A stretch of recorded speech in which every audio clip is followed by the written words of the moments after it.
മുഖ്യമന്ത്രി തന്നെ നിയമസഭയിൽ പ്രഖ്യാപനം നടത്തിയിട്ടുണ്ട്. അതിന്റെ തുടർച്ചയായിട്ടാണ് ഇപ്പം ഈ നമ്മുടെ അടക്കമുള്ള പല മേഖലയിലെയും ഈ തരത്തിലുള്ള കുടിശ്ശികയുടെ കേസുകൾ പരിഹരിക്കപ്പെട്ടു പോയിക്കൊണ്ടിരിക്കുന്നത്. തീർച്ചയായും കഴിഞ്ഞ ബഡ്ജറ്റുമായി ബന്ധപ്പെട്ടുള്ള അത്തരത്തിലുള്ള ഒരു അനുകൂലമായ ഒരു തീരുമാനം വന്നിട്ടുണ്ട്. ഈ പറഞ്ഞിരിക്കുന്ന ക്ഷമാശ്വാസമടക്കമുള്ളതെല്ലാം പരിഹരിക്കപ്പെട്ടു പോകും. ഏതായാലും അതെല്ലാം ആ തരത്തിൽ വരട്ടെ എന്നുള്ളതിരിക്കട്ടെ. പക്ഷെ എങ്കിൽ പോലും സംഘടന എന്ന നിലയിൽ ഉത്തരവാദിത്വമുണ്ട്. തീർച്ചയായും അതടക്കമുള്ള ഒട്ടേറെ കാര്യങ്ങൾ ഈ പെൻഷൻ നിർമ്മിച്ചതുമായി ബന്ധപ്പെട്ടുകൊണ്ടുള്ള ആളുകൾക്ക് ഉണ്ടെങ്കിൽ ആ കാര്യങ്ങളിലെല്ലാം തന്നെ മറ്റെല്ലാവർക്കും അതീതമായി മുന്നോട്ട് തന്നെ അത് നേടിയെടുക്കുന്നതിനാവശ്യമായി ഉള്ള സമര പരിപാടികളും പോരാട്ടങ്ങളും ഒക്കെ നടത്തി പോകുന്ന സ്ഥിതിയാണ് എല്ലാ മേഖലയും കാണുന്നത്. ഈ സംഘടന എന്ന നിലയിൽ അത്തരത്തിലൊക്കെ ഒരു വീഴ്ചയും കാണിക്കാതെ തന്നെ ആ കാര്യങ്ങളിലെല്ലാം കൃത്യമായ നിലപാട് എടുത്തുകൊണ്ട് മുൻപോട്ട് പോകുന്നുണ്ട്. അങ്ങനെ മുൻപോട്ട് പോകുന്ന കഴിയുമ്പോൾ എല്ലാവർക്കും പൂർണ്ണമായി ഈ കാർഷിക സമ്മേളനത്തിനും ഇരിക്കുന്ന എല്ലാവർക്കും ഈ ആശംസകൾ നേർന്നുകൊണ്ട് ഈ 34ാമത് നമ്മുടെ ഒരുക്കിയ കാർഷിക സമ്മേളനം ഔദ്യോഗികമായി ഉദ്ഘാടനം ചെയ്യാത്ത ഇവിടെ അറിയിക്കുന്നു. എല്ലാവർക്കും നന്ദി, നമസ്കാരം. നമുക്ക് ഈ ബഡ്ജറ്റിൽ നമുക്ക് ഫെബ്രുവരി മുതൽ ഒരു ഡി എ തരാമെന്ന് പറഞ്ഞിട്ടുണ്ട്. അതോടൊപ്പം തന്നെ നമുക്ക് മാർച്ചിൽ മുഴുവൻ ഡി എ തരാൻ പറഞ്ഞിട്ടുണ്ട്. നമ്മുടെ കുടിശ്ശികയെ കുറിച്ച് നമുക്ക് കുടിശ്ശികെടുക്കണം. നമുക്ക് ഒരാൾക്ക് കുറഞ്ഞ 1 ലക്ഷം രൂപ കുടിശ്ശിക ലഭിക്കാറുണ്ട്. ആ കുടിശ്ശിക ഒരു നഷ്ടപ്പെടാൻ പറ്റുകയാണ്. അതിനുള്ള നമ്മുടെ സംഘടന അതിനുള്ള മാർഗങ്ങൾ ആലോചിക്കുന്നുണ്ട്. അതിനെക്കുറിച്ചൊക്കെ നമ്മുടെ സംഘടനാ ആലോചിക്കുമ്പോൾ പ്രധാനപ്പെട്ടവരൊക്കെ പറയും. അതുപോലെ പെൻഷൻ പ്രവർത്തനം 5 വർഷം കൂടുമ്പോൾ ഉള്ള പെൻഷൻ പ്രവർത്തനം തത്വത്തിൽ അംഗീകരിച്ചിട്ടുണ്ട്. 2019 നമുക്കൊരു പെൻഷൻ പ്രവർത്തനം നടത്തി. അത് 2024 നടപ്പിലാക്കുന്നതാണ്. അതിപ്പം 2025 ആയപ്പോഴത്തേക്കും 26,000 ഒരു കമ്മീഷൻ. എതിർ സംഘടനകൾ ഇപ്പോൾ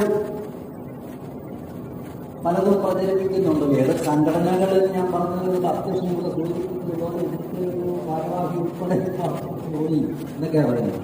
ഈ സംഘടനകളുടെ കാര്യം എടുത്താൽ നമ്മുടെ ഈ സംഘടന എന്ന് പറഞ്ഞാൽ ഇതൊരു പൊതു സംഘടനയാണ്. പെൻഷൻ കാര്യം മുഴുവൻ ഉൾക്കൊള്ളുന്ന പൊതു സംഘടനയാണ്.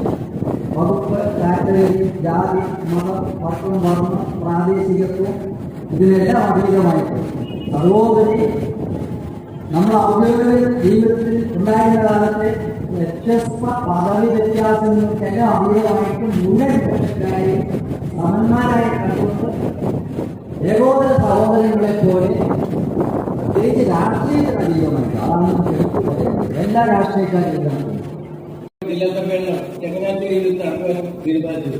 അതിന്റെ പൂർണ്ണ ഉത്തരവാദിത്വം മാടപ്പള്ളി ബ്ലോക്കിലും ചങ്ങനാശ്ശേരി ബ്ലോക്കിലും വേണ്ടിയുള്ളതാണ്. ഈ 2 ബ്ലോക്കുകൾ സംയോജിച്ച് നല്ലൊരു സ്വാതന്ത്ര്യം തന്നെ രൂപീകരിച്ചിട്ടുണ്ട്. ആ സ്വാതന്ത്ര്യത്തിന് നടത്തുന്ന പേരിൽ തന്നെ കുറെ ഭംഗിയായിട്ട് നടത്തണം. അതിനെ നടക്കുന്ന ഏറ്റവും പ്രധാനപ്പെട്ട ഒരു പരിപാടിയാണ് പ്രകടനം. നമുക്കറിയാവുന്ന ആൾക്കാർ കൂടുതൽ ശ്രദ്ധിക്കുന്ന ആലോചിക്കുന്ന ഒരു പരിപാടിയാണ് പ്രകടനം. നമ്മളൊരു നാളിൽ കുറെ പ്രസംഗങ്ങൾ നടത്തിയോണ്ട് ഒട്ടും നാട്ടുകാരൊക്കെ ആരും അറിയാൻ പോകുന്നില്ല. നേരെ മറിച്ച് ഒരു പ്രകടനം ഉണ്ടെങ്കിൽ ആ പ്രകടനത്തിൽ ആൾക്കാരെ ബോധ്യപ്പെട്ട് നമുക്ക് സാധിക്കും.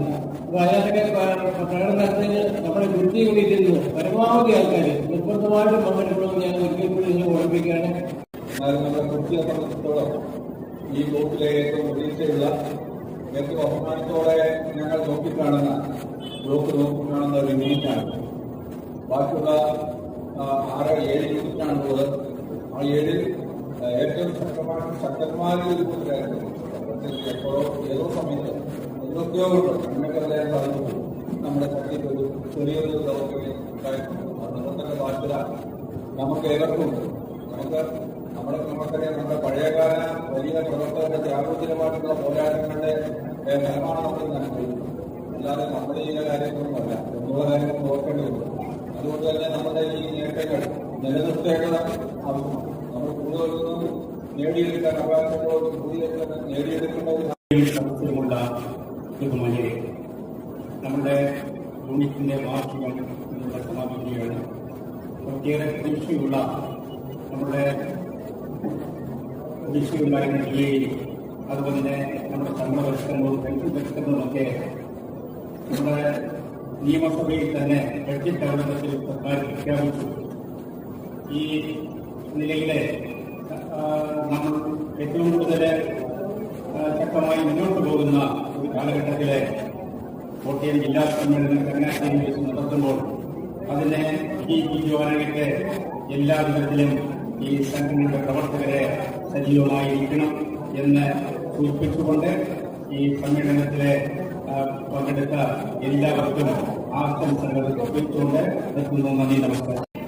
ഒരുമിച്ച് നിന്നാൽ മാത്രമേ നമുക്ക് കാര്യസാധ്യം ഉണ്ടാകൂ എന്ന് ബോധമുണ്ടായിരുന്നില്ല.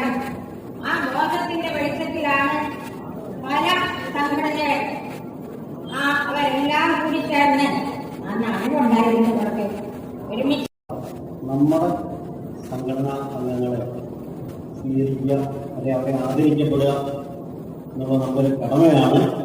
നമ്മൾ ഈ സമയത്ത് ആ ആദരവ് അവർക്ക് കൊടുക്കുകയാണ്. നമ്മുടെ ഇടുക്കി യൂണിറ്റിൽ നിന്ന് 3 ജനപ്രതിനിധികളാണ്. 3 പേര് നമ്മൾ നേരത്തെ പരിചയപ്പെട്ടതാണ്, എല്ലാവർക്കും അറിയാം. അപ്പോൾ നമ്മൾ ആദ്യമായിട്ട് നമ്മൾ ഇവിടെ ആദരിക്കപ്പെടുന്നത് നമ്മളെ ഇപ്പോൾ യോഗ ഉദ്ഘാടനം ചെയ്ത നമ്മുടെ മെമ്പർ എം.എൽ. മുരളീധരൻ നായർ ആണ്.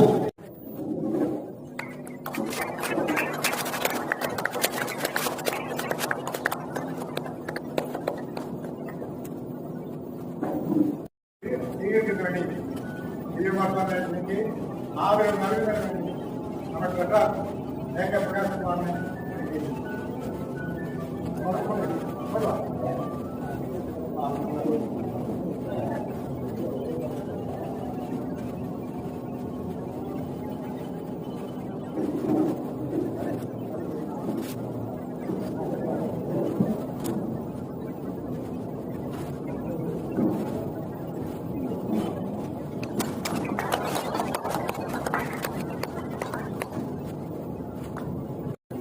അടുത്തതായി നമുക്ക് ആദരിക്കേണ്ടത് നമ്മുടെ ശൈല ടീച്ചറാണ്. മലബാർ ഡിവിഷനിൽ നിന്നും ബ്ലോക്ക് മെമ്പറായിട്ട് ഇത്തവണ ജനപ്രതിനിധി ആയ ബ്ലോക്ക് മെമ്പറായ ശൈല ടീച്ചറിനെയാണ് ആദരിക്കേണ്ടത്.